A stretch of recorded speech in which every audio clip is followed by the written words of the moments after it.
MLA ఆరవ శ్రీధర్పై ఆరోపణలు చేసిన యువతి మరొక వీడియోని విడుదల చేసింది. ఈ వివాదం కేవలం తనకు శ్రీధర్కు మధ్య ఉన్న వ్యక్తిగత సమస్య మాత్రమేనని, దీనికి రాజకీయ పార్టీలతో ఎలాంటి సంబంధం లేదని స్పష్టం చేసింది. తనను ఏ పార్టీ రెచ్చగొట్టి పంపలేదని, తనకు జరిగిన అన్యాయంపై పోరాడడానికి తానే స్వచ్ఛందంగా మీడియా ముందుకొచ్చానని వెల్లడించింది ఆమె. అదే సమయంలో తన వ్యక్తిత్వాన్ని హననం చేసేలా జరుగుతున్న ప్రచారంపై ఆమె మండిపడింది. తాటంశెట్టి నాగేంద్ర కావాలని కొందరు వ్యక్తుల పేర్లు ప్రస్తావిస్తూ తనను బద్నాం చేస్తున్నారని ఆవేదన వ్యక్తం చేసింది ఆమె. అలాగే సోషల్ మీడియాలో వైరల్ అవుతున్న 25 కోట్ల రూపాయల డిమాండ్ ఆడియో తనది కాదు అని చెప్పింది ఆమె. అది కేవలం 29 సెకండ్ల నిడివి ఉన్న ఒక ఎడిటెడ్ ఆడియో మాత్రమేనని, దానికి సంబంధించిన పూర్తి ఆడియోని బయట పెట్టాలని డిమాండ్ చేసింది. అందరికీ నమస్కారం. జనసేన, టీడీపీ వాళ్ళందరికీ నమస్తే. మీరందరూ అంటున్నారు వైసీపీ వాళ్ళు ఏదో ప్రలోభ పెట్టి నన్ను ఇలా పంపించి హనీ స్కామ్లు ఇవన్నీ అంటున్నారు.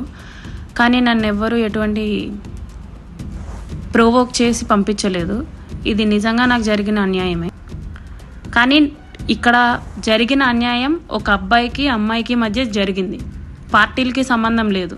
ఇప్పుడు ఒక అతను ఐటీ ఎంప్లాయ్ అయితే ఐటీ ఎంప్లాయ్ అని పిలుస్తాం. అతను ఆక్యుపేషన్ అది జనసేన పార్టీ నుంచి రిప్రజెంట్ చేసింది. అది అతని అఫిడవిట్లోనే ఉంది. అందుకనేసి మేము జనసేన పార్టీ అని పలకాల్సి వచ్చింది తప్ప, if he is an IT employee, if he is some worker or something, మేము అదే పెట్టి పిలుస్తాం.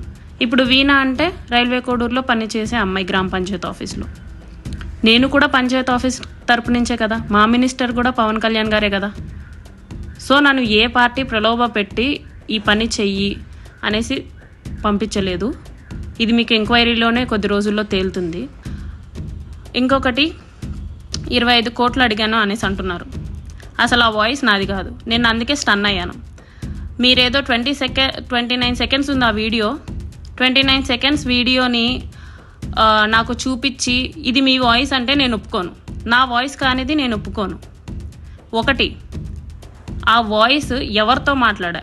ఒకవేళ నేను నిజంగా మాట్లాడుంటే ప్రూవ్ చేయాల్సిన వాళ్ళు ఎలా ప్రూవ్ చేయాలంటే ఆ వాయిస్ ఫుల్ ఆడియో పెట్టండి. జస్ట్ 29 సెకండ్స్ అంటే నేను ఎవరితో మాట్లాడినట్టు, ఏమని మాట్లాడినట్టు? నేను ఇప్పుడు తాతంశెట్టి నాగేంద్ర గారిది ఫుల్ ఆడియో పెట్టాను. మీరు కూడా అలా పెట్టే ధైర్యం చేయండి.